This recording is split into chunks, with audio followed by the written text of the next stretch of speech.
ការចិញ្ចឹមគោបាវាកៅការថែទាំខ្លាំងជាងគោធម្មតាទីមួយយើងឲ្យស៊ីចំណីបើយ៉ាងឆ្ងាញ់ជាងគោយើងធម្មតាគោខ្លះចឹងដែរជួបច្រើនខ្ញុំជួបច្រើនណាតែវាមួមកវាប៉ះមេដេកឬមួយក៏មេតដខ្លាំងអីវាពាក់អត់បានអត់អីវាបើម្ចាស់យើងប្រយ័ត្នបាទ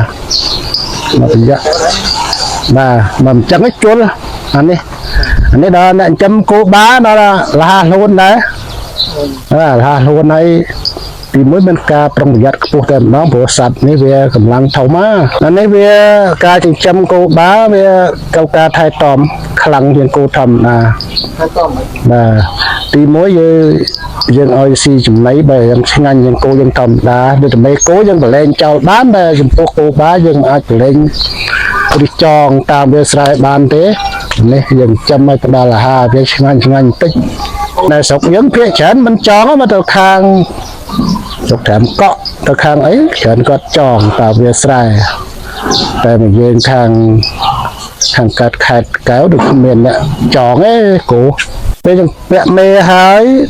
បើសិនជាអស់មេពាក់ដូចគេហៅដល់បើអស់មេពាក់ហើយយើងត្រូវលាងទឹកសម្អាតកាយវាហើយយើងត្រូវដាក់បន្ទក់ឲ្យវាស៊ីមកទុកអីចឹងរហូតដល់ម៉ោង9ជាងយើងដឹកចូលក្រោលឲ្យស៊ីស្មៅធម្មតាឃើញលោកគេមិនដឹងទេតែខ្ញុំអត់ទេធម្មជាតិសិតស្មៅសម្បើងយើងណាកតុតែប៉ុណ្្នឹងចប់ហើយអត់មានអីបើមើលតាមសភាពការបច្ចុប្បន្នឥឡូវនេះតែជាបែប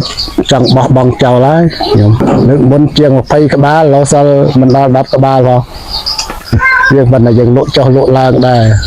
ចិត្តសាកសួរនៅទៅដល់ដូចមិនងើបទេ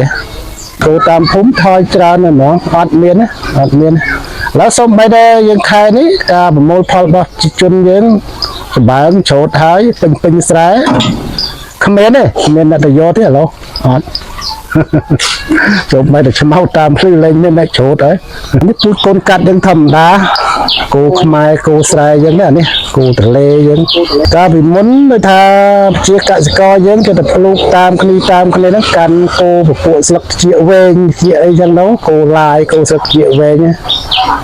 តែដូចទីផ្សារគោថៃហ្នឹងស្លឹកជាវែងស្លឹកជាធំដូចធ្លាក់ចុះហើយណាមើលប្រទេសជិតខាងយើងដូចថាគេមិនសូវតម្រូវពេញណាស់ហ្នឹងទៅធ្វើឲ្យជាវិញធ្លាក់ចុះឥឡូវមកពួកអត់នេះត្រូវជាមានតម្លៃវិញមិនថ្លៃម៉ានទេមុំដែរពីមុនពេញ10000ជាងឥឡូវហើយ10លានជាងនេះបានអានេះចូល5លានជាងតិចតួចពីមុនប្រហែលជា2000ពីតែឥឡូវប៉ុន្មានទេ5លានហ្នឹងបើចង់តាំងទេឥឡូវចិត្តតាមឆ្ងាយដែរព្រោះបើយើងចិត្តហ្នឹងគ្នាឯងក្នុងភូមិបាន7-8ម៉ឺនចឹងវានេះបើករណីដែលវាពាក់មិនជាប់យើងស៊ីសងលើមនុស្សគេណាដែរនេះលើម្ចាស់មេម្ចាស់បាអាច2 ដងឬ 3 ដង 2 ដងឬ 3 ដង